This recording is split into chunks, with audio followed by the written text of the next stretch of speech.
के तपाईले कहिले सोच्नु भएको छ बेंगलोरमा राति काम गर्ने मान्छेको जीवन कस्तो हुन्छ भनेर? आज म तपाईहरुलाई मेरो वास्तविक अनुभव देखाउने छु, जुन तपाईले सोचेको भन्दा धेरै बिल्कुल फरक छ।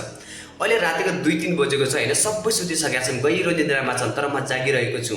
यो रातले मलाई धेरै कुरा सिकाएको छ। बाटोको राइट साइडमा चाहिँ यहाँ अफिस हुन्छ, रिफ्रेसन हुन्छ, यहीँनिर बस्नुपर्ने हुन्छ। मैले 12 घण्टा जति फुल रातभरि बस्नुपर्ने हुन्छ, सबै सुतिसकेका हुन्छन् र मैले आफ्नो ड्युटी गर्ने पर्ने हुन्छ यहाँ। नमस्ते गाइज, मेरो नाम चाहिँ हरि छेत्री। अहिले चाहिँ म बेंगलोरमा नाइट ड्युटीको काम गरिरहेको छु। आजको यो भिडियोमा चाहिँ म तपाईहरुलाई चाहिँ रातिको काम के कस्तो हुन्छ, नाइट ड्युटी कतिको गाह्रो हुन्छ र अर्को कुरा पैसा कति कमाइन्छ।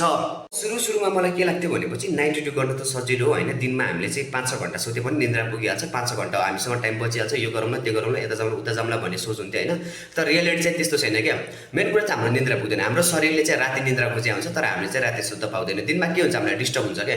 गाडीहरू कुद्छन्, कन्स्ट्रक्सनको काम चल्छ, बिल्डिङको काम चल्छ, हरेक कामहरू चल्छ, मान्छेहरू बोल्छन्, त्यही भएर साउन्ड आउँछ, त्यही भएर हामीलाई चाहिँ डिस्टर्ब हुन्छ। त्यही भएर राम्रोसँग सुकुनसँग चाहिँ हामीले सुत्न मिल्दैन, सकिँदैन। र राति चाहिँ हाम्रो के हुन्छ, सबै सुतिसकेका हुन्छ, सबै कामहरू बन्द हुन्छ हैन, स्टप हुन्छ। त्यही भएर चाहिँ राति चाहिँ एकदम सुकुन तरिकाले चाहिँ सुत्न मिल्छ। तर हैन, कहिलेकाहीँ त्यो लाग्छ यार के काम गरे भाइ भन्ने जस्तो नि लाग्छ हैन। तर फ्रिडम नै पाएको छु मैले यहाँ चाहिँ हैन, फ्रिडम हुन्छ हैन, आफ्नो तरिकाले काम गर्न मिलिरहेको छ र आफ्नो प्यासनसँग मिलिरहेको छ हैन। त्यही भएर चाहिँ गरिरहेको छु। र अब पैसाको कुरा गर्ने भने चाहिँ राति काम गर्ने मान्छेहरूको चाहिँ के पैसा अलिक बढी हुन्छ हैन, तर त्यो पैसा कमाउन चाहिँ इजी हुँदैन। त्यो पैसा चाहिँ उसले त्यो पैसाको लागि चाहिँ आफ्नो हेल्थलाई सेक्रिफाइस गर्नुपर्छ। ड्युटी गर्नुको अर्को फाइदा यो पनि हो कि हामीलाई टाइम मिल्छ, अलिकति आफूलाई दिन टाइम मिल्छ, यताउति जान मिल्छ दिउँसो दिनमा हैन। जस्तै हामीले राति काम गरौँ, दिउँसो चाहिँ हामीले 6-7 घण्टा सुत्यौँ भने हामीसँग 3-4 घण्टा जति 5 घण्टा जति टाइम मिल्छ। दिनमा हामीले यताउति जान पनि मिल्छ। जस्तै हामीले चाहिँ दिनमा काम गऱ्यौँ भने के हुन्छ भने चाहिँ ल बिहान चाहिँ हाम्रो सिफ्ट छ 8 बजेदेखि लिएर बेलुकीको 8 बजेसम्म छ भने बेलुकीको 8 बजे छुट्टी हुन्छ भने चाहिँ हाम्रो चाहिँ राति भइसकेको छ, कहाँ यताउति जान टाइम मिल्दैन। राति मिले पनि राति कहाँ जाने हैन, त्यसरी राम्रोसँग टाइम मिल्दैन।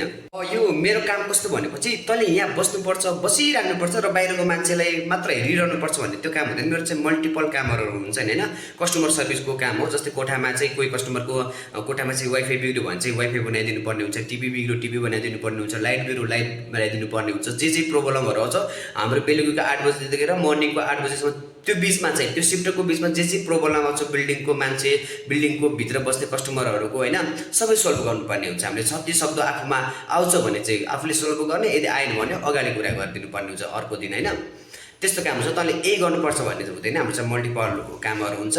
यो जतिजना पनि नाइट ड्युटी गर्नुहुन्छ नि उनीहरूको के प्रब्लम आउँछ म भनौँ। पहिलो कुरा त हाम्रो मेन्टलिटी प्रब्लम आउँछ र अर्को फिजिकली प्रब्लम आउँछ। कसरी प्रब्लम आउँछ म भनौँ, हामीले मेन्टलिटीमा हाम्रो प्रब्लम आउनुको मुख्य कारण भनेको चाहिँ हामीले राम्रोसँग निद्रा पाउँदैनौँ हामी हैन। निद्रा नपाउँदाले चाहिँ हाम्रो मेन्टलिटी बिग्रिन्छ हैन। अर्को कुरा फिजिकली भनेको चाहिँ मान्छेले जे काम गरे त्यही काम गर्न मन लाग्छ क्या।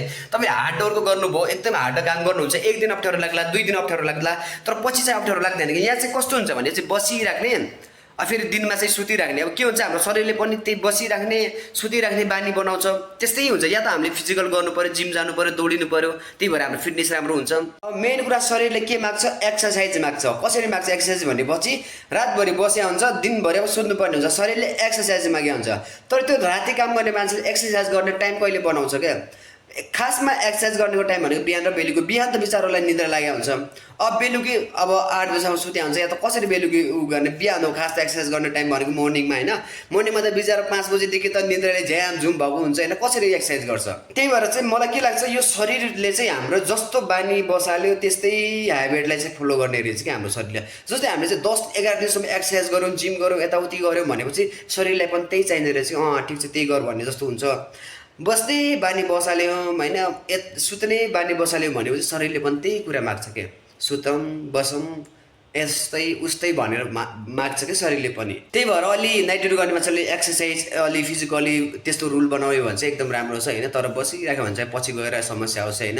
यति छ आजको यो भिडियोमा चाहिँ। यो भिडियोले चाहिँ यही समाप्त गर्छु। छोटो हुनेछ हैन, मलाई थाहा छ।